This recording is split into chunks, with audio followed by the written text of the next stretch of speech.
प्रदेश उत्तर प्रदेश देख रहे हैं आप, आपके साथ में हूं खुशबू पांडे। उत्तर प्रदेश के डिप्टी सीएम केशव प्रसाद मौर्य संगम नगरी प्रयागराज पहुंचे, जहां उन्होंने सर्किट हाउस में प्रेस वार्ता की है। वहीं डिप्टी सीएम ने संविधान दिवस की सभी को बधाई और शुभकामनाएं दी है।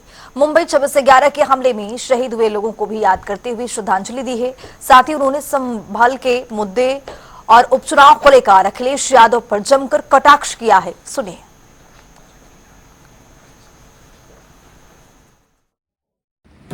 संविधान दिवस अर्थात संविधान 26 नवंबर इस वर्ष 74 वर्ष पूरे होने में 75वें वर्ष यानी अमृत वर्ष में प्रवेश कर रहे हैं। अभी लखनऊ में सुबह ही माननीय मुख्यमंत्री जी और हमारे दूसरे उप मुख्यमंत्री जी सबके साथ एक कार्यक्रम करके तब मैं यहाँ पर आया हूँ। तो सबसे और आज 26/11 ऐसा दिन है कि मुंबई में एक बड़ा आतंकवादी हमला, इसमें हमारे बहुत सारे वीर जवान भी और बहुत सारे नागरिकों की, निर्दोष नागरिकों की निर्मम हत्या आतंकी हमले में की गई थी। उसकी भी बरसी है। जिन लोगों ने देश की रक्षा के लिए और आतंकवादी हमले में अपने प्राणों को न्यौछावर किया था, उनको सबको श्रद्धांजलि भी देता हूँ। मैं आज हमारे अध्यक्ष बहन कविता जी, यमुना पार्क के अध्यक्ष विनोद प्रजापति जी, हमारे महापौर गणेश केसरवानी जी, हमारे विधायक गुरु प्रसाद मौर्य जी, अभी नवनिर्वाचित विधायक जिनका विशेष आज जिनको बधाई देने के लिए मैं आप लोगों को बुला रही है, क्योंकि आप श्री दीपक पटेल जी को फूलपुर विधानसभा में कमल का फूल लोगों ने खिला दिया। उसके लिए दीपक जी और गुप्ता जी और सभी हमारे पार्टी के सब पदाधिकारीगण हैं। मैं आज चूंकि दीपक जी को बधाई देने के साथ साथ उस कॉन्क्लेव में हिस्सा लेने के लिए भी आया हूँ। तो लखनऊ के भागीदारी भवन में संविधान दिवस पर एक कार्यक्रम का आयोजन किया गया। इस मौके पर राज्य मंत्री असीम अरुण ने बतौर मुख्य अतिथि शिरकत की। वहीं हमारे संवाददाता ने राज्य मंत्री असीम अरुण से खास बातचीत की है। इस दौरान उन्होंने कहा कि उपचुनाव सत्ता का नहीं बल्कि नीतियों का चुनाव है। सुनिए। नवंबर 1949 को 2 साल 11 महीने 18 दिन के अथक प्रयासों के बाद भारत के विभूतियों ने भारत के संविधान की रचना की और देश को लोकतांत्रिक बनाया। आज भारत 10वां संविधान दिवस मना रहा है। इस मौके पर हमारे साथ उत्तर प्रदेश सरकार में राज्य मंत्री स्वतंत्र प्रभार असीम अरुण जी साथ हैं। जिस तरीके से अगर देखा जाए तो संविधान दिवस मनाया जा रहा है, एक लंबी यात्रा संविधान की रही है, लेकिन विपक्ष लगातार जो है संविधान को बदलने और आरक्षण को खतरा जो है पैदा करने की बात कह रहा है। लोगों से लगातार ये चीजें कही जा रही है। किस तरीके से संविधान की यात्रा को देखते हैं और विपक्ष के नैरेटिव को देखते हैं? 2024 के लोकसभा चुनाव में ये बहुत बड़ा दुष्प्रचार किया गया। संविधान खतरे में है, आरक्षण खतरे में है। मोदी जी को तीसरी बार जनता का आशीर्वाद फिर भी मिला। लगभग 6 महीने मोदी जी के सेवा काल के हो भी गए। आरक्षण को बल्कि और आगे बढ़ के बोलूं तो स्वतंत्रता के बाद जो समानता की लड़ाई है, यात्रा है, वो और आगे मोदी जी ने बढ़ाई। बहनों को उन्होंने अधिकार दिए, ट्रांसजेंडर को अधिकार दिए, सबको अधिकार देने का काम किया, हिस्सेदारी देने का काम किया, संविधान को और ताकत दी। परिणाम ये कि अभी जो अगर हम सबसे बड़ा सर्वे चुनाव है, महाराष्ट्र का चुनाव, उत्तर प्रदेश का चुनाव, पूरी तरीके से उत्तर प्रदेश के नागरिकों ने, महाराष्ट्र के नागरिकों ने डबल इंजन की सरकारों का समर्थन किया। क्यों? क्योंकि उनको पूरा विश्वास है कि आदरणीय मोदी जी, यूपी की बात करें तो आदरणीय योगी जी संविधान को ताकत देते हैं, समानता की बात करते हैं। आरक्षण को समाप्त करना तो बहुत दूर की बात है, हम उसको और आगे बढ़ाने के लिए काम करते हैं। संभल में जो हिंसा हुई उसके लिए अखिलेश यादव कह रहे हैं कि उपचुनाव में धांधली को छिपाने के लिए इस तरह की चीजें कराई गई। सरकार और जो शासन प्रशासन उसका फेल्योर बता रहा है संभल की। क्या कहते हैं? उनके पास ऐसा कोई प्रमाण है तो इलेक्शन कमीशन को दें। जब अगर जीत गए कहीं तो मेरा पराक्रम और हार गए तो फिर चुनाव आयोग की गलती। ये तो गलत सिद्धांत है और अखिलेश जी को मैं सलाह दूंगा कि अपनी बेहतर राजनीति पे ध्यान दें। तोड़ने वाली राजनीति जो उन्होंने करने की कोशिश की है वो नहीं चलेगी। जुड़ने वाली राजनीति, एक है तो सेफ है की राजनीति के ऊपर उत्तर प्रदेश की, महाराष्ट्र की जनता ने मोहर लगाई है।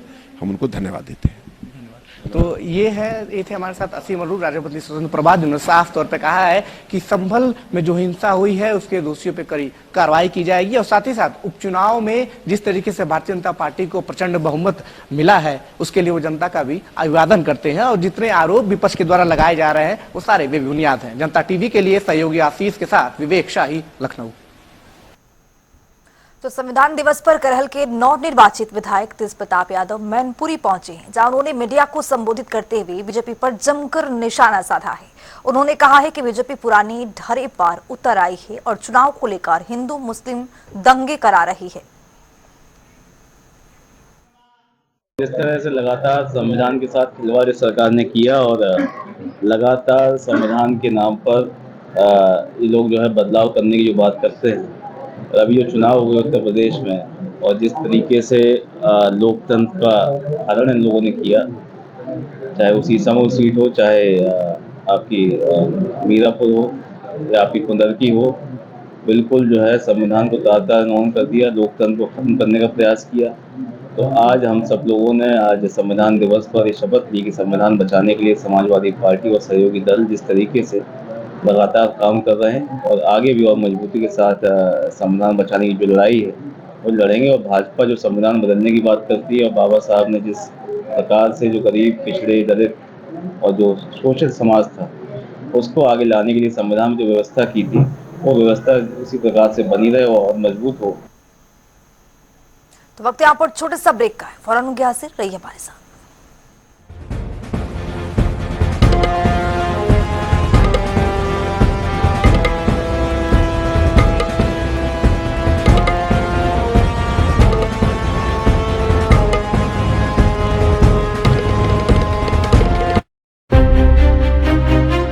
Anti narcotics task force highly professional बंदे हायर कीते ने, चाहे वो लॉ अफसर होण, चाहे वो फोरेंसिक दे होण, चाहे होर जांच दे अधिकारी होण, ते अपनी होणगे इन्हां दे। भगवंत सिंह मान जी की जो एंटी नारकोटिक्स टास्क फोर्स है, इसमें conviction rate is as high as 81%। WhatsApp chatbot anti drug helpline जिसका नाम है सेफ पंजाब, भगवंत सिंह मान जी ने इसीलिए लॉन्च करी थी कि लोगों को हमसे भी ज्यादा इंफॉर्मेशन होती है कि कौन नशा बेच रहा है, कहाँ बेच रहा है। 457 पे एक्शन भी लिया जा चुका है, जैसे कि रेड करना उनके घर पे या फिर FIR करना। ਜਿਹੜਾ ਨਸ਼ਾ ਹੈ ਇੱਕ ਬਹੁਤ ਵੱਡੀ ਲਾਨਤ ਹੈ, ਪਰਿਵਾਰ ਖਤਮ ਹੋ ਰਹੇ ਇਹਦੇ ਨਾਲ। ਇਸ ਕਰਕੇ ਉਹਨਾਂ ਦੀ ਬੜੀ ਅੱਛੀ ਸੋਚ ਹੈ ਜਿਹੜੀ ਉਹਨਾਂ ਨੇ ਜ਼ੀਰੋ ਟੋਲਰੈਂਸ ਰੱਖੀ ਹੈ ਵੀ ਨਸ਼ੇ ਨੂੰ ਖਤਮ ਕੀਤਾ ਜਾਏ। ਲਾਅ ਐਂਡ ਆਰਡਰ ਦੇ ਵਿੱਚ ਅਸੀਂ ਕੋਈ ਢਿੱਲ ਨਹੀਂ ਦਿੰਦੇ ਤੇ ਨਾ ਹੀ ਕਿਸੇ ਨੂੰ ਬਖਸ਼ਿਆ ਜਾਂਦਾ।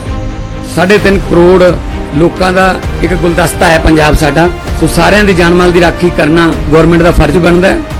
मुख्यमंत्री भगवंत सिंह मान के नेतृत्व वाली पंजाब सरकार में है नशे के खिलाफ जीरो टॉलरेंस। पंजाब सरकार का एक और कठोर कदम safe Punjab, anti drug helpline and WhatsApp chatbot. शिकायत दर्ज करवाने के लिए मैसेज करें 9779100200 पर। नशे के खिलाफ हमारा साथ दें।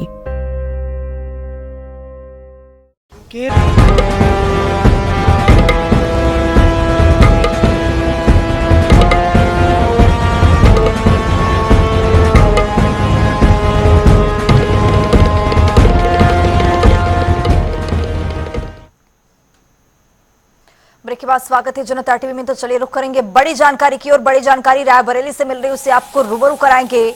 नगर पंचायत अध्यक्ष के गाड़ी पर फर्जी पास मिला है। बड़ी जानकारी, गाड़ी पर फर्जी विधायक का ये पास मिला है।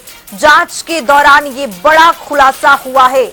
इस वक्त की बड़ी जानकारी रायबरेली से आपको दे रहे हैं। SP ऑफिस में गाड़ी का चालान भी हो चुका है। ट्रैफिक इंचार्ज ने गाड़ी से ये पास निकलवाया है। पास को लेकर 2 बार ये चालान हो चुका है, लेकिन अभी भी जो ये पूरा मामला है, नगर पंचायत अध्यक्ष के गाड़ी पर ये फर्जी पास मिला है और इस पर अभी पुलिस प्रशासन की ओर से संज्ञान लिया गया है। जांच के दौरान ये बड़ा खुलासा हुआ है। पास को लेकर 2 बार गाड़ी का चालान भी हो चुका है।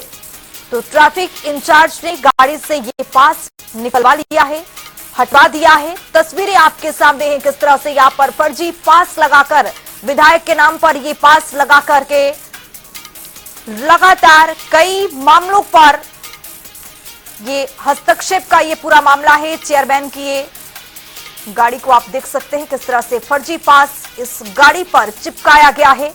ट्रैफिक इंचार्ज ने हालांकि इस गाड़ी से जो फर्जी पास था उसको उतरवा लिया है।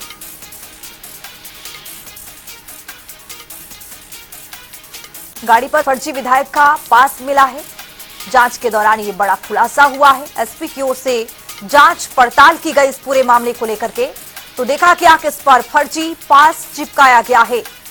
ट्रैफिक इंचार्ज ने गाड़ी से पास को हालांकि उतरवा लिया है। पास को लेकर ही 2 बार चालान भी हो चुका है। तो ये रायबरेली से बड़ी जानकारी आपको दे रहे हैं। जांच के दौरान पुलिस की कार्रवाई में बड़ा खुलासा हुआ है। एसपी ऑफिस में गाड़ी का चालान हो गया है, लेकिन ट्रैफिक इंचार्ज ने गाड़ी से पास भी उतरवा लिया है। रायबरेली से राहुल मिश्रा हमारे सहयोगी हमारे साथ जुड़ रहे हैं ज्यादा जानकारी के साथ। राहुल, क्या जानकारी इसको लेकर के, फर्जी पास का ये पूरा मामला है? जी, आपको बताते चलूं कि नसीराबाद जो रायबरेली जनपद में आता है, वहां के चेयरमैन उनके द्वारा अपनी गाड़ी में फर्जी विधायक का पास लगाया गया था, जिसकी सूचना जैसे ही ट्रैफिक इंचार्ज को मिली, उन्होंने तत्काल मौके पे पहुंच के एसपी ऑफिस में उनकी गाड़ी से पास हटवाया और उसके बाद उनकी गाड़ी का चालान किया। राहुल, इस पूरे मामले पर इस गाड़ी का 2 बार चालान हो चुका है। जी, बड़ी वजह क्या रही? तो यह है कि सबसे बड़ी चीज तो यह कि एक बार पूर्व में भी इस गाड़ी का चालान हो चुका था, लेकिन उसके बावजूद चेयरमैन द्वारा उस पास को नहीं हटाया गया। फिर पुनः कल उसका चालान किया गया है, तो कुल मिला के 5,000 रुपए का चालान उस गाड़ी का हुआ है। और दूसरी चीज यह है कि जो चेयरमैन है वो मीडिया के सामने बात करने से मुंह करते नजर आए। उन्होंने ये सीधे बोल दिया कि ये मुझको जानकारी नहीं है, मेरे ड्राइवर द्वारा लगाया गया होगा। जब मीडिया कर्मियों ने उनसे बात की कि आपकी गाड़ी है, आप उससे चलते हैं, तो आपको जानकारी नहीं, तो उन्होंने कहा कि मैं इस गाड़ी से नहीं चलता हूँ। सीधे सीधे उन्होंने बातों को नकार दिया। राहुल, विधायक की ओर से कोई आपत्ति इस पर जाहिर की गई है? विधायक जी से बात करने की कोशिश की गई है, तो उन्होंने बोला कि ऐसी कोई मुझको जानकारी नहीं है, अगर मेरे नाम का कोई दुरुपयोग करता है तो मैं उसके ऊपर मुकदमा पंजीकृत कराऊंगा। लेकिन अभी तक फिलहाल विधायक की तरफ से कोई भी प्रतिक्रिया नहीं व्यक्त की गई। चलिए, बहुत शुक्रिया राहुल तमाम जानकारी साझा करने के लिए। तो रायबरेली से ये बड़ी जानकारी आपको दे रहे हैं। चेयरमैन की गाड़ी पर फर्जी पास लगा हुआ मिला है। तस्वीरें आपके सामने किस तरह से पुलिस कार्रवाई यहां पर चल रहा है। 2 बार इस मामले में आपको बताते चले कि कार्रवाई हो चुकी है, लेकिन इस वक्त की बड़ी जानकारी मिल रही है, उससे भी आपको रूबरू कराएंगे। बड़ी जानकारी, बड़ा अपडेट आपके सामने। संविधान दिवस पर राहुल गांधी का बयान भी निकल करके सामने आ गया है। पिछड़ा वर्ग 50% से कम नहीं है, ये राहुल गांधी की ओर से कहा गया है। संविधान सत्य अहिंसा की किताब है, ये राहुल गांधी ने बयान दिया है। संविधान अहिंसा का रास्ता दिखाता है, संविधान हिंसा की इजाजत नहीं देता है। जहां हमारी सरकार वहां जाति गणना होगी, ये राहुल गांधी कई मुद्दों पर बोलते हुए नजर आए हैं। हिस्सेदारी ज्यादा तो जिम्मेदारी कम क्यों, ये राहुल गांधी की ओर से बयान दिया गया है आज संविधान दिवस के मौके पर। क्या कुछ कह रहे राहुल गांधी, सुनिए जरा। जी की आवाज है क्या? इसमें कहीं लिखा है कि हिंसा का प्रयोग करना चाहिए? इसमें कहीं लिखा है कि किसी व्यक्ति को मारना चाहिए, डराना चाहिए, काटना चाहिए? कहीं लिखा है इस किताब में? इस किताब में लिखा है कि झूठ का प्रयोग कर कर सरकार चलानी चाहिए। मुझे दिखा दो कहां लिखा है। तो यह सत्य और अहिंसा की किताब है। सिंपल सी बात है, यह हिंदुस्तान का सत्य है और यह अहिंसा का रास्ता दिखाता है।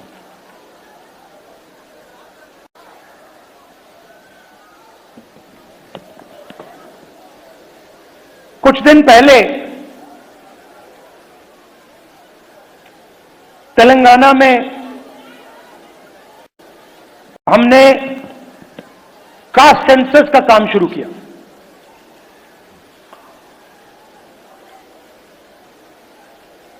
और वो ब्यूरोक्रेटिक एक्सरसाइज नहीं है।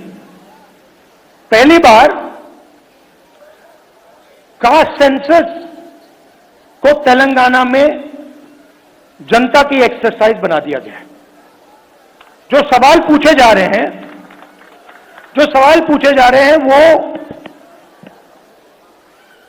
बंद कमरे में 10-15 लोग नहीं चुन रहे हैं, वो लाखों लोग, उसमें दलित, आदिवासी, पिछड़े वर्ग के लोग, गरीब जनरल कास्ट के लोग, माइनॉरिटी के लोग, सब लोग हैं। और तेलंगाना की जनता ने सेंसस डिजाइन किया है।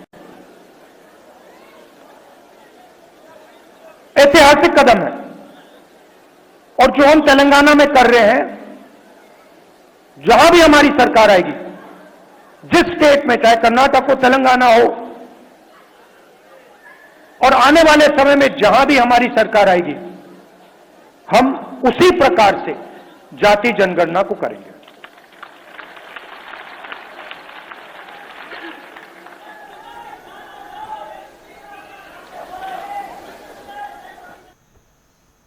तो सांसद राहुल गांधी को आप सुन रहे थे, लेकिन इसी बीच एक और बड़ी जानकारी मिल रही है, उसे आपको रूबरू कराएंगे। मुजफ्फरनगर से ये बड़ी खबर मिल रही है। संभल बवाल मामले में मुजफ्फरनगर पुलिस पूरी तरह से अलर्ट हो गया है। मुस्लिम बहुल क्षेत्रों में पुलिस ने ड्रोन भी उड़ाया है। 7 घरों की छतों से पुलिस ने पत्थर उतरवा दिया है। ये बड़ी जानकारी आपको दे रहे हैं। ड्रोन से घरों की छतों की निगरानी में पत्थर दिखा है और इस पूरे पत्थर को पुलिस ने उतरवा दिया है। कई मुस्लिम क्षेत्रों में खुफिया विभाग भी पूरी तरह से अलर्ट है।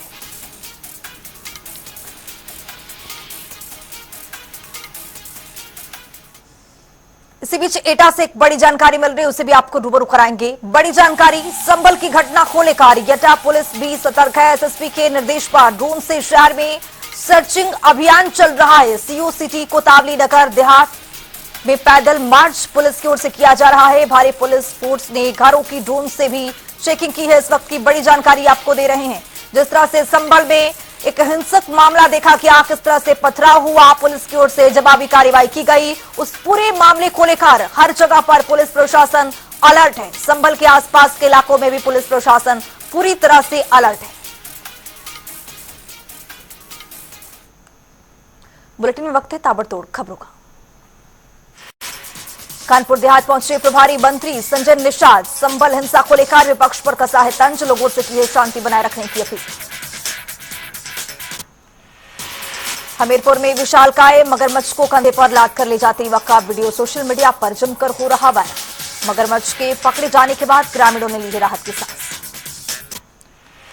शाहजहांपुर में लोगों को यातायात के प्रति किया जा रहा जागरूक, कैंप लगाकर लोगों को यातायात पर दी जा रही जानकारी।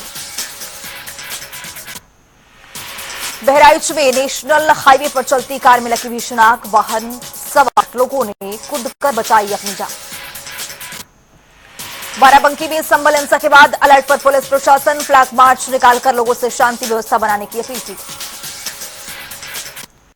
हाथरस में संभल की घटना को लेकर हाथरस में हाई अलर्ट पर पुलिस, जिले में अलग अलग जगह पर किया गया फ्लैग मार्च, ड्रोन कैमरे से पैनी नजर रखी जा रही है। अलीगढ़ में राष्ट्रीय आविष्कार अभियान के तहत जनपद राष्ट्रीय विज्ञान प्रश्नोत्तरी कार्यक्रम का आयोजन, अध्यक्ष जिला पंचायत, जिलाधिकारी, पुलिस अधीक्षक ने किया है शुभारंभ। महोबा में अखिल भारतीय विद्यार्थी परिषद प्रदर्शन, तहसीलदार का जलाया है पुतला, भ्रष्टाचार करने का लगा है गंभीर आरोप। महोबा में तेज रफ्तार ट्रक और बाइक सवार के बीच टक्कर, बाइक सवार की मौके पर दर्दनाक मौत। संभल में हुई हिंसा को लेकर कांग्रेस का अनोखा प्रदर्शन, कांग्रेस के कार्यकर्ता चौधरी चरण सिंह की मूर्ति के पास बैठकर किया मौन प्रदर्शन, सीएम योगी के इस्तीफे की मांग।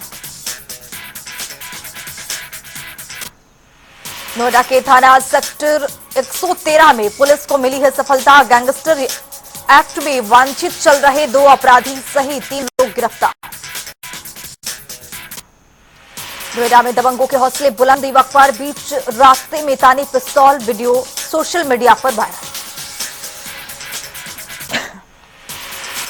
नोएडा में मेट्रो रेल कॉरपोरेशन में नौकरी पाने के लिए आवेदन। एनएमआरसी के जनरल मैनेजर पद पर नौकरी के लिए मांगी आवेदन। आवेदन करने की अंतिम तिथि 19 दिसंबर। गोरखपुर में पुलिस के खिलाफ अधिवक्ताओं ने एसएसपी कार्यालय पर किया है प्रदर्शन। कैंट थाना प्रभारी को निलंबित करने की मांग। बरेली में अब तक 100 से अधिक पेड़ों को हो चुका है कटान। अवैध तरीके से काटे जा रहे हरा पेड़। ललितपुर में खाद न मिलने से भूचेरा गांव के ग्रामीणों ने डीएम कार्यालय पर डाला है डेरा। सहकारी समिति के कर्मचारियों पर लगाया गंभीर आरोप। कन्नौज में कोचिंग संचालक ने बच्ची को बाल पकड़कर पीटा। पढ़ाई के दौरान किसी बात पर आक्रोशित होने पर खींचे बच्ची के बाल। वीडियो सोशल मीडिया पर जमकर वायरल। बांदा साइबर पुलिस को मिली है बड़ी सफलता। पुलिस ने 61 खोए हुए मोबाइल फोन किए बरामद। मुस्कान अभियान के तहत अलग अलग थानों से प्राप्त शिकायतों के आधार पर हुई है कार्रवाई। कासगंज जनपद में हुआ है दर्दनाक सड़क हादसा। तेज रफ्तार अनियंत्रित अज्ञात वाहन ने बाइक सवारों को मारी है जोरदार टक्कर। हादसे में बाइक सवार 2 लोगों की मौके पर दर्दनाक मौत। इटावा में प्रेम दीवानों ने 2 युवतियों को मौके पर भोंके चाकू। पुलिस ने कार्रवाई कर हमलावर को किया गिरफ्तार। तो फिलहाल इस बुलेटिन में अभी के लिए इतना ही। देश और दुनिया की तमाम खबरों के लिए बने रहिए जनता टीवी के साथ।